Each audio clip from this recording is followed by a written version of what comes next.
नमस्कार, आप देख रहे हैं डायनामाइट न्यूज। मैं हूं रोहित गोयल। देश के सबसे चर्चित क्राइम शो डायनामाइट अलर्ट में आप सभी का स्वागत है।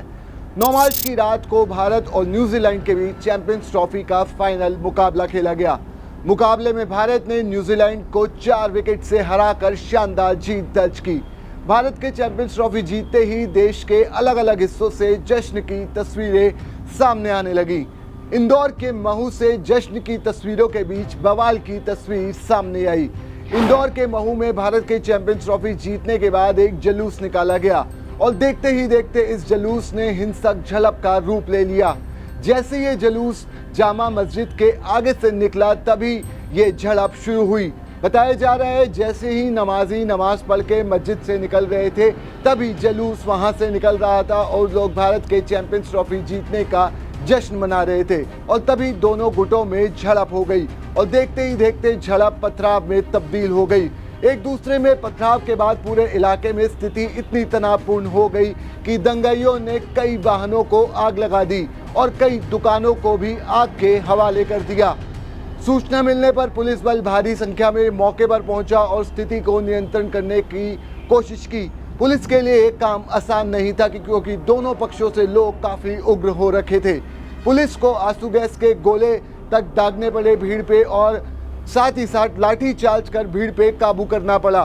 बताया जा रहा है कि ये घटना तब हुई जब इंदौर के महू में जामा मस्जिद के पास से भारत की जीत के ये जश्न का जुलूस गुजर रहा था। तभी कुछ नमाजी भी नमाज पढ़ के मस्जिद से बाहर आ रहे थे और तभी देखते ही देखते दोनों गुटों में झड़प हो गई और झड़प यहाँ तक पहुँच गई कि दोनों में देखते ही देखते पत्थरबाजी होने लगी। माहौल इतना उग्र हो गया कि इलाके में खड़े कई वाहनों को आग के हवाले कर दिया गया और कई दुकानों को भी इस झड़प में फूंक दिया गया। लेकिन आपको बता दें, पुलिस ने तत्परता दिखाते हुए भारी संख्या में मौके पर पहुंच के स्थिति को नियंत्रण में करने की कोशिश की। पुलिस के लिए भी काम आसान नहीं था। पुलिस को आंसू गैस के गोले दागने पड़े, लाठी चार्ज करना पड़ा, जिसके बाद स्थिति कुछ नियंत्रण में पहुंची।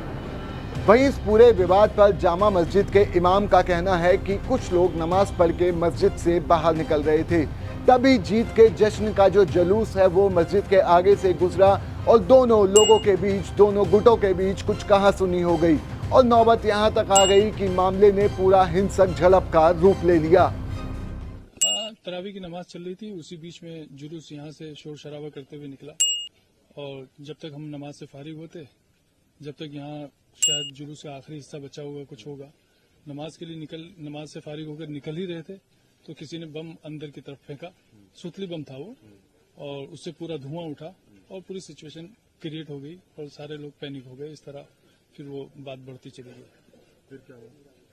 बस कुछ नहीं, बस मेरा तो कहना यह है कि मुझे समझ में ही नहीं आ रहा है कि ये जुलूस आखिर निकला कैसे और दूसरी बात इस रूट से कैसे निकला। तो जुलूस निकल सकता है, जुलूस के लिए कोई नहीं है, लेकिन किन लोगों ने परमिशन ली थी? क्या बिना परमिशन के निकलता? और दूसरी बात यह है कि अगर परमिशन ली थी तो कितनी गाड़ियों की, कितने लोगों की, किस तरह की सिचुएशन में परमिशन दी गई थी? पथराव की नौबत कैसे आई? किसकी तरफ से पहले पथराव हुआ? पथराव की नौबत ऐसे आई कि पहले वो जिन लोगों ने बम वगैरह जो भी फेंका था उस फेंकने की वजह से उसके साथ कुछ हाथापाई हुई। हाथापाई में मैं बाहर निकला और मैंने उस आदमी को निकालकर बाहर निकाला और इतने में वो अमित जोशी आए, उन्होंने बातचीत शुरू की। मैंने उनसे कहा कि ठीक है, थाने पर बात करते हैं, कोई बात नहीं, आराम से बात करते हैं। अमित जोशी यहाँ इलेक्ट्रॉनिक की दुकान है उनकी, वो आए थे और उन्होंने बातचीत नहीं, मुझे ये पता नहीं है, मैं उनको पर्सनली थोड़ा सा जानता हूँ इसलिए मुझे नाम याद है।